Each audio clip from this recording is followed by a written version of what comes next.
Hey guys, welcome back to the channel. आज की इस वीडियो में हम देखेंगे difference between methodological behaviourism and radical behaviourism. Methodological behaviourism, जैसे कि इसके नाम से ही पता चल रहा है, ये कुछ मेथड्स पे बेस करती है। ओके, इस अप्रोच को बेसिकली वाटसन ने प्रोपोगेट किया था। जी हाँ, ये वही वाटसन है जिन्होंने लिटिल एल्बर्ट वाला एक्सपेरिमेंट किया था। इनका कहना ये था कि साइकोलॉजी एक साइंस है, इसीलिए हमें साइकोलॉजी में साइंटिफिक मेथड्स को यूज करना चाहिए। वाटसन के मुताबिक साइकोलॉजी का गोल बिहेवियर को प्रिडिक्ट करना और उसको कंट्रोल करना होता है। वाटसन की इसी अप्रोच की वजह से मेथोडोलॉजिकल बिहेवियरिज्म को एक extreme theory of behaviourism consider किया जाता है। व्हाई? बिकॉज वाटसन के मुताबिक पर्सन का अपना कोई इन्फ्लुएंस नहीं होता। हमारा बिहेवियर कंप्लीटली हमारे इर्द गिर्द मौजूद स्टिमुलाई के थ्रू प्रिडिक्ट किया जाता है। उसके मुताबिक हमारा डीएनए और हमारी इंटरनल मेंटल स्टेट हमारे बिहेवियर पे किसी तरह का कोई इम्पैक्ट नहीं करती है। According to methodological behaviourism,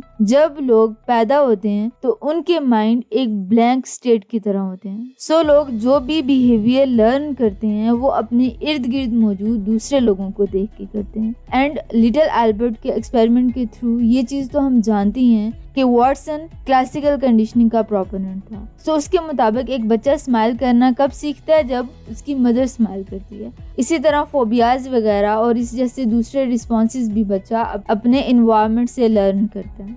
Watson के मुताबिक क्लासिकल कंडीशनिंग ह्यूमन बींग्स के तमाम एस्पेक्ट्स को एक्सप्लेन कर सकती है। उसके मुताबिक स्पीच से लेके हमारे इमोशनल रिस्पॉन्सेज तक सब बिहेवियर स्टिमुलस रिस्पॉन्स पैटर्न पे बेस कर रहे होते हैं।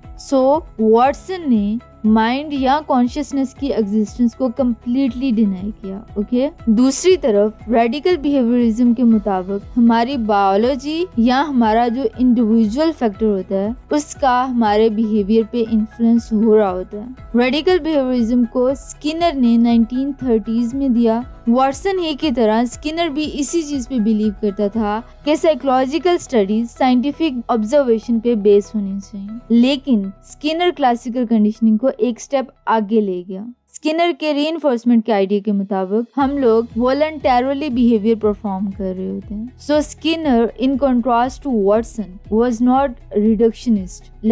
उसके मुताबिक हम बिहेवियर मैकेनिकली नहीं परफॉर्म कर रहे होते जैसे वाटसन ने कहा था, बल्कि हमारे कुछ प्राइवेट मेंटल प्रोसेसेस या फिर हमारी बायोलॉजी भी हमारे बिहेवियर को इन्फ्लुएंस कर रही होती है। बट स्किनर के मुताबिक हमें अपना मेन फोकस ऑब्जर्वेबल बिहेवियर पे ही रखना चाहिए। मेथोडोलॉजिकल बिहेवियरिज्म के मुताबिक सिर्फ एक्सटर्नल इवेंट्स ही हमारे बिहेवियर को इन्फ्लुएंस कर रहे होते हैं, जबकि रेडिकल बिहेवियरिज्म के मुताबिक एक्सटर्नल इवेंट्स के साथ साथ हमारी बायोलॉजी का भी या दूसरे अल्फाज में हमारी थिंकिंग एंड इमोशंस का भी हमारे बिहेवियर पे इन्फ्लुएंस होता है। But for the sake of maintaining scientificity of psychology, our subject of study should be observable behavior, not our thought processes or emotions. Okay, I hope this video was helpful. If so, please like the video and subscribe the channel for more, and I will see you in the next video. Until then, take care.